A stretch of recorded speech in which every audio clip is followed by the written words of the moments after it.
টাকা দিয়ে হয়তো আপনি অনেক কিছু কিনতে পারবেন, বিলাসিতা, আরাম, এমনকি মানুষকেও। কিন্তু একটা জিনিস কখনোই কেনা যায় না, সেটা হচ্ছে সত্যিকারের সম্পর্ক। আজকের গল্পটি তাদের জন্য যারা মনে করেন যে এই পৃথিবীটা শুধুই অর্থের উপরে চলে। চলুন ভিডিওটা শুরু করি। রবি আর অজয় শৈশব থেকে একে অপরের ছায়াসঙ্গী। একই স্কুল, একই ক্লাস, এমনকি একই বেঞ্চ। ক্লাসে শাস্তি পেলে দুজনই একসঙ্গে দাঁড়িয়ে থাকত। একজনের টিফিন দুজনে ভাগ করে খেত। কেউ একটা চকলেট পেলে আরেকজনকে না দিয়ে খেতে পারত না। তাদের বন্ধুত্ব ছিল নিঃস্বার্থ, টাকার ঊর্ধ্বে।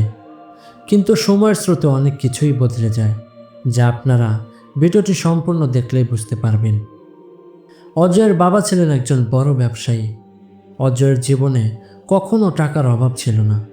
দামি গাড়ি, ব্র্যান্ডেড পোশাক, পার্টি, ভিড়। আর অন্যদিকে রবির বাবা ছিলেন একজন সাধারণ শ্রমিক। সংসারের টানাটানি সামলাতে রবি স্কুলের পড়াশোনার পাশাপাশি একটি মুদি দোকানে কাজ করত। তবুও রবি মনে প্রাণে বিশ্বাস করত, বন্ধুত্বের কোনো দাম হয় না, এটা হৃদয় দিয়ে গড়ে ওঠে। কিন্তু একদিন জীবন তাদের বন্ধুত্বের কঠিন পরীক্ষা নিল। একদিন রবির মা হঠাৎ গুরুতর অসুস্থ হয়ে পড়লেন। হাসপাতালে নিয়ে গেলে ডাক্তার বললেন, তাড়াতাড়ি অপারেশন না করালে তিনি বাঁচবেন না। কিন্তু অপারেশনের জন্য প্রয়োজন ছিল অনেক টাকা, এতটা পরিমাণ যা রবির মতো ছেলের পক্ষে জোগাড় করা অসম্ভব। রবি দেরি না করে তার শৈশবের সেরা বন্ধু অজয়ের কাছে ফোন দিলেন। অজয়ের ফোন বেজে উঠল। অজয় ফোনও ধরল। অজয় ফোন ধরতে রবি এক নিঃশ্বাসে বলল, ভাই, আমার মা খুব অসুস্থ। অপারেশন না করলে মাকে বাঁচানো যাবে না। তুমি যদি কিছু টাকা দাও, আমি ধীরে ধীরে টাকা শোধ করে দেব। শুধু এবার আমার মায়ের জীবন বাঁচাও। অজয় কিছুক্ষণ চুপ রইল, তারপর ঠান্ডা গলায় বলল, ভাই, আমি আসলে একটু ব্যস্ত আছি। এই মুহূর্তে টাকা জোগাড় করা আমার জন্য মুশকিল হয়ে পড়বে। রবির কানে যেন কথাগুলো বজ্রপাতের মতো লাগলো। সে ফোনটা রেখে দিল।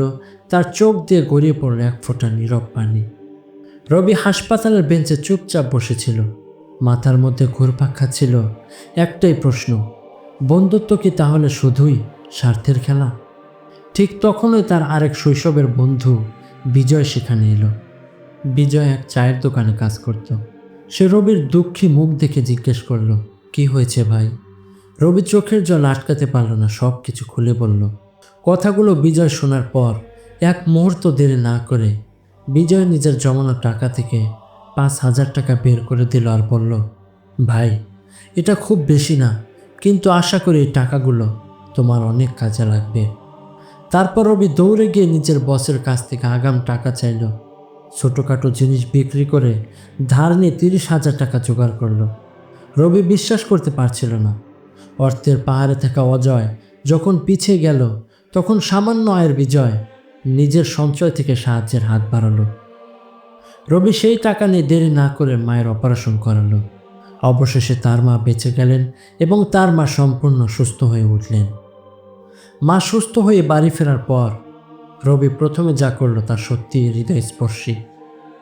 সে বিজয়ের সামনে হাঁটু গেড়ে বসে তার পা ছুঁয়ে বলল, তুই শুধু আমার মাকে বাঁচাসনি, তুই আমাকে জীবনের সবচেয়ে বড় শিক্ষা দিয়েছিস। সত্যিকারের সম্পর্ক টাকা দিয়ে নয়, বরং হৃদয় দিয়ে করা হয়। বন্ধুরা, এখন আপনাদের কাছে আমার প্রশ্ন, আপনার জীবনে কি এমন কেউ আছে যে স্বার্থ ছাড়া আপনার পাশে থেকেছে?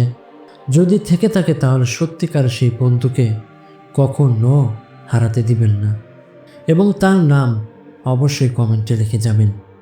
বন্ধুরা, যদি গল্পটি আপনার হৃদয় আঘাত করে থাকে তাহলে শেয়ার করতে ভুলবেন না।